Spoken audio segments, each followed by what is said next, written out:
พรรคแขวงตกลงมาตราหนึ่งอนุมัติให้หน่วยพักษาพันแม่หญิงแขวงดำเนินกองประชุมใหญ่ครั้งที่11ตั้งแต่ได้มาเราทุกทั่วหน้าสุขสุดใจหน่วยพักษาพันแม่หญิงแขวงพุ่งสาลีสำเร็จกองประชุมใหญ่ครั้งที่11กองประชุมใหญ่สมาชิกพรรคของหน่วยพักษาพันแม่หญิงแขวงพุ่งสาลีครั้งที่11ได้ดำเนินขึ้นอย่างเป็นทางการในตอนเช้าของวันที่7พฤษภาคม2025นี้ที่ห้องประชุมชั้น3ตึกสำนักงานปกครองแขวงโดยการเป็นประธานได้กล่าวเปิดของสหายนางคำมาลาสุวงศ์เลขาหน่วยพักประธานสาพันธ์แม่หญิงแขวงพุ่งสาลีโดยเป็นเกียรติเข้าร่วมเป็นประธานของสหายพรใสแก้วสมพันธ์กรรมการประจำพรรคแขวงประธานในลาวสั่งศาสตร์แขวงผู้ชี้นำองค์การจัดตั้งมหาสนขันแขวงเข้าร่วมมีบรรดาสหายคณะหน่วยพักอ้อมข้างพร้อมสมาชิกพรรคสมบูรณ์และสำหองของหน่วยพักดังกล่าวในกองประชุมสหายนางคำมาลาสุวงศ์เลขาหน่วยพักเลขาหน่วยพักสาพันธ์แม่หญิงแขวงพุ่งสาลีได้ขึ้นกล่าวเปิดกองประชุมและผ่านทางวัฒนงานการเมืองของหน่วยพักซึ่งในระยะ5 ปี2021-2025ผ่านมาคณะหน่วยพักได้ถือเอาการศึกษาอบรมการเมืองแนวคิดให้แก่สมาชิกพรรคพนักงานรัฐกรโดยการเสริมสร้างแนวทางนโยบายกฎระเบียบของพรรคและกฎหมายของรัฐปรับปรุงก่อสร้างหน่วยพรรคให้ปลอดภัยเข้มแข็งและหนักแน่นทางด้านการเมืองแนวคิดการจัดตั้ง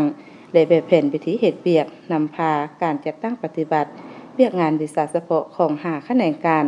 มีพนักงานทั้งหมด18สหายสาย1สหายนำพาการป้องกันภายในสำนักงานมีความสงบดีสุขอยู่การพัฒนาเศรษฐกิจวัฒนธรรมและสังคมลงก่อสร้างหลักฐานการเมืองใน2เมือง7บ้านพัวพันหัวมือกับต่างประเทศตามแนวทางของพรรคปรับปรุงก่อสร้างพรรคก่อสร้างพนักงาน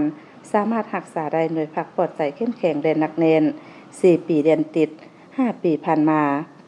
ขยายสมาชิกพรรคได้4สหายหญิง4สหายปัจจุบันหน่วยพรรคมีคณะพรรค3สหายหญิง3สหายมีสมาชิกพรรคทั้งหมด17สหายหญิง1สหายนำพาองค์การจัดตั้งมหาชนเคลื่อนไหวอย่างเป็นปกติพร้อมทางผ่านทิศทางรวมคาดหมายสู้ชนและเบียกงานทุกสุ่มใน5 ปีต่อหน้าปี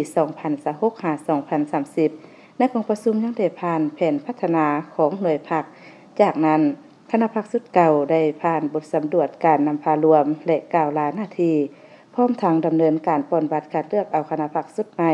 โดยเป็นเอกสารการเลือกเอาสหายนางคำมาลาสุวงศ์เป็นเลขาหน่วยพรรคสหายนางจันทร์สมรสุริบันเป็นรองและสหายนางเบียงสมัยแก้ววิไลเป็นกรรมการหน่วยพรรคทั้งเป็นประธานกวดการหน่วยพรรคและสหายนางพวงมาลาคุณประเสริฐเป็นรองประธานกวดการโอกาสนี้ที่ประชุมยังได้รับฟังการโอ้ลมชี้นำของสหายพรใสแก้วสมพันธ์กรรมการประจำพรรคแขวงประธานในลาวสั่งศาสตร์แขวงผู้ชี้นำองค์การจัดตั้งมหาชนขันแขวงซึ่งสหายได้ยังยอสมเสยต่อผลงานที่คณะพรรคสมาชิกพรรคภายในหน่วยญาติมาได้ในตลอดระยะที่ผ่านมาพร้อมทั้งเน้นหนักให้เพิ่มทวีการศึกษาอบรมการเมืองแนวคิดให้สมาชิกพรรคพนักงานรัฐกรเป็นปกติปรับปรุงบุคลากรปรับปรุงองค์การจัดตั้งให้เคลื่อนไหวตามพระบทบาทแบ่งหน้าที่ให้คณะหน่วยพรรคอย่างชัดเจนประสานสมทบใส่ตั้งใส่กวางให้กลุ่มเกี่ยวกว่าเก่าเพื่อพัฒนาเวียกงานแม่หญิงแขวงก้าวขึ้นอย่างต่อเนื่องในที่ประการยกตั้งสูง